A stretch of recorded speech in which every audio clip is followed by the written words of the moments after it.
quintet didn't work regularly. Jazz was still new and not everyone liked it. Besides, the band didn't always get on with one another, and sometimes there were tensions. At first, its members worked in different clubs and only came together when a concert or recording session dictated it.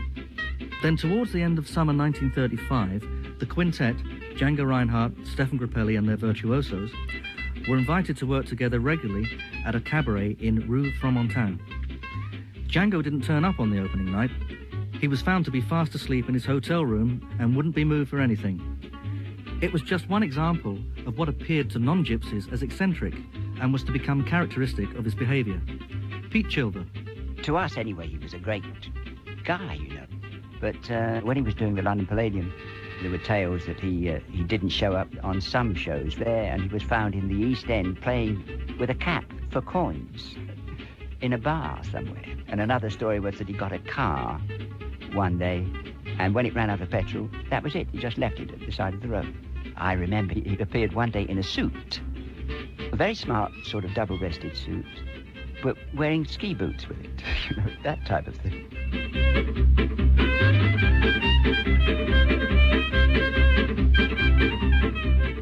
Tales like this were fairly typical. Nobody could ever make Django do what he didn't want to do, and he could be unpredictable and impulsive. He was horribly unreliable, or maybe just unaware of time. He seemed to live by a different set of rules. All of this was an essential part of his nature, along with his absolute belief in the superiority of the gypsies, his love of gambling and all other games of skill and chance, and his complete and justified conviction of his own status as a star. In the Hot Club recordings, eventually you had 3 guitarists because Reinhardt was a bit miffed at the fact that when he was doing a solo, he only had 1 guitar accompanying him, but when Stephane Grappelli was doing a solo, he had 2. Django built his reputation. He was unbelievably inventive. It was as though he just couldn't make a mistake or play out of tune. It all seemed to come as naturally to him as breathing. He lived in the music, and the music was in him. The relationship between Django and Stephane wasn't always without difficulty. In 1937, the band was due to broadcast to the United States. The quintet was announced, to Django's obvious fury, as Stephane Grappelli and his Hot Four. It wasn't Stephane's fault.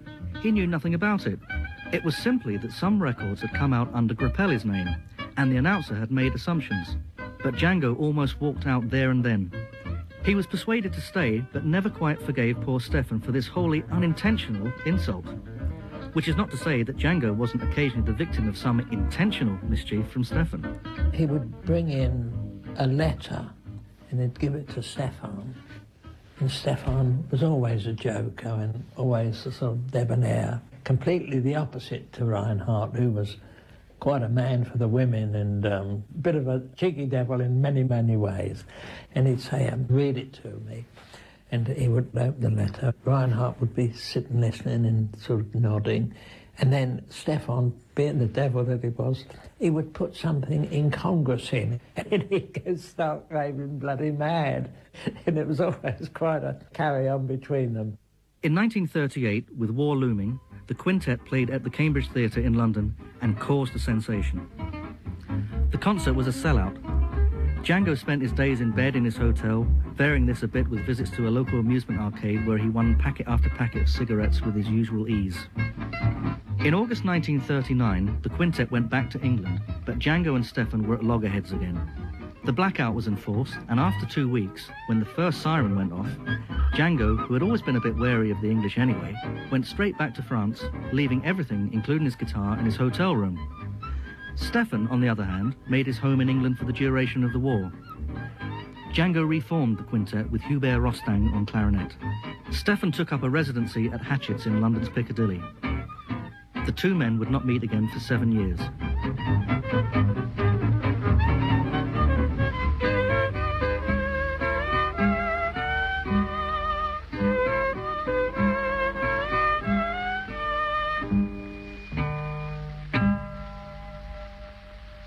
During the German occupation, Django kept his head down, travelled when he could, spent money as he made it, and as far as possible ignored the war and lived for his music.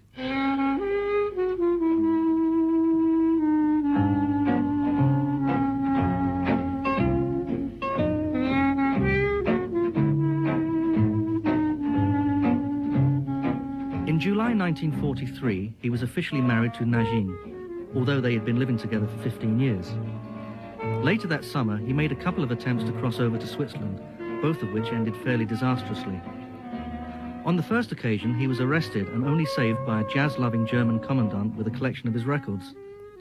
On the second occasion, he made it as far as the Swiss border, but was turned back by the customs men, who presumably hadn't heard of him or didn't care for jazz.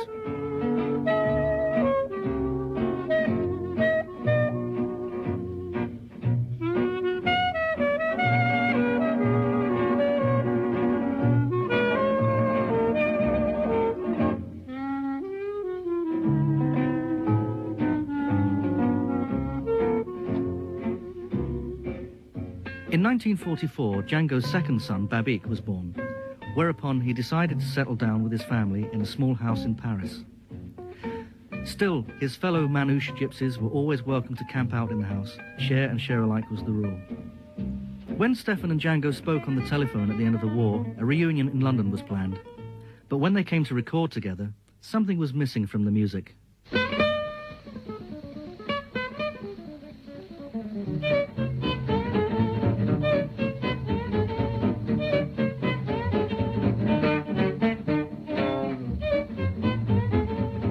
It didn't have the same brilliance and the same newness. But then, of course, the world had changed. There'd been a war, so nothing stays the same, ever. And Django was experimenting with the electric guitar.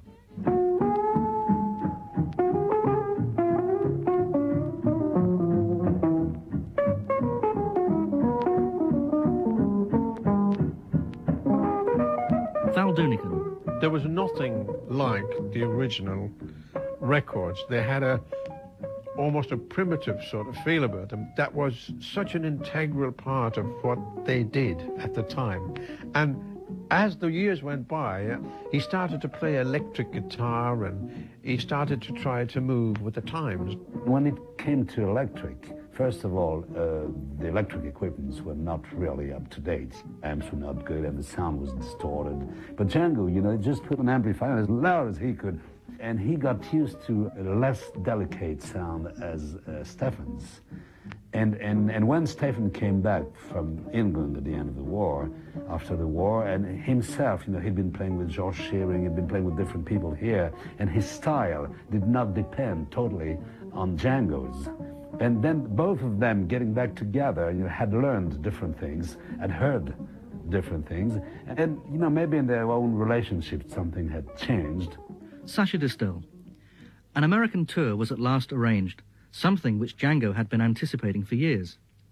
But true to form, he arrived in the States with no luggage whatsoever, not even a guitar, confident that some major manufacturer would present him with one. However, none did, and he eventually had to give in and buy one. But perhaps, not surprisingly, it just didn't feel right.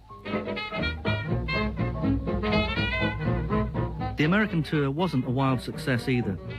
He had been greeted as the amazing gypsy, but on the whole, the States didn't suit him.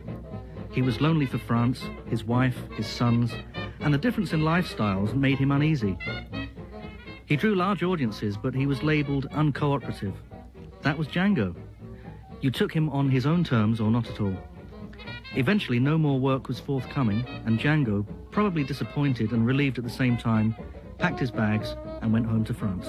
When he was with people like Coleman Hawkins or Duke Ellington and that, he was, I think, influenced by them more than him influencing them. He thought, I must adopt their music, as it were. And he changed. I think he compromised himself. The thing was, his music was so far removed that I don't think he could really fit in with that kind of big band style. I think he stood out on his own. I just think he was too unique. In 1949, Django sold his Paris flat, bought a car and a trailer, and set out on his travels again. But the car broke down all the time, so the family camped near Le Bourget instead. There followed a spell of wandering, a successful Italian tour, a rather less successful visit to Belgium. Meanwhile, the world was changing, and the music was changing too. Stephane could adapt, but Django was finding it more difficult. For Stephane, music was a kind of love affair, something intensely pleasurable that could be worked at and polished endlessly. But for Django, it was more instinctive, a part of him, something inspired and carefree, and neither he nor it could or would change. Meanwhile, ill health was beginning to dog him. So he played a little, he went fishing, he took to his bed. He told his wife that no one understood him anymore, and maybe they didn't. He had headaches and stiffness in his hands, pins and needles, but he wouldn't see a doctor. It was all a warning, but Django wasn't the man to heed warnings.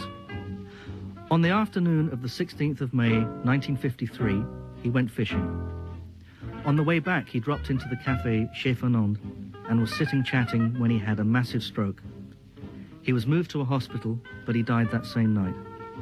He was 43 years old. He was a natural genius. Every guitar player who ever heard Reinhardt was influenced in some way by him.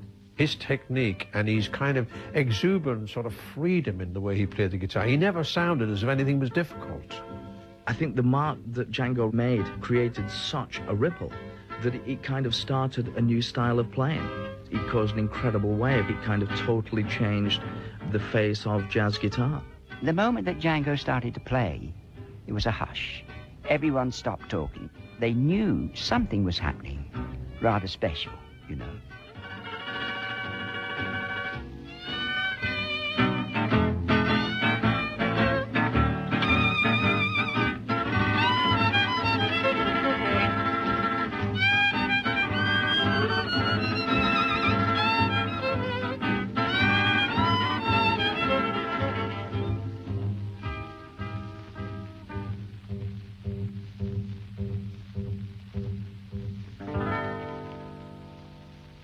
I'm Martin Taylor. The Hot Club 2 was written by Catherine Tchaikovsky and produced by Anthony Cherry.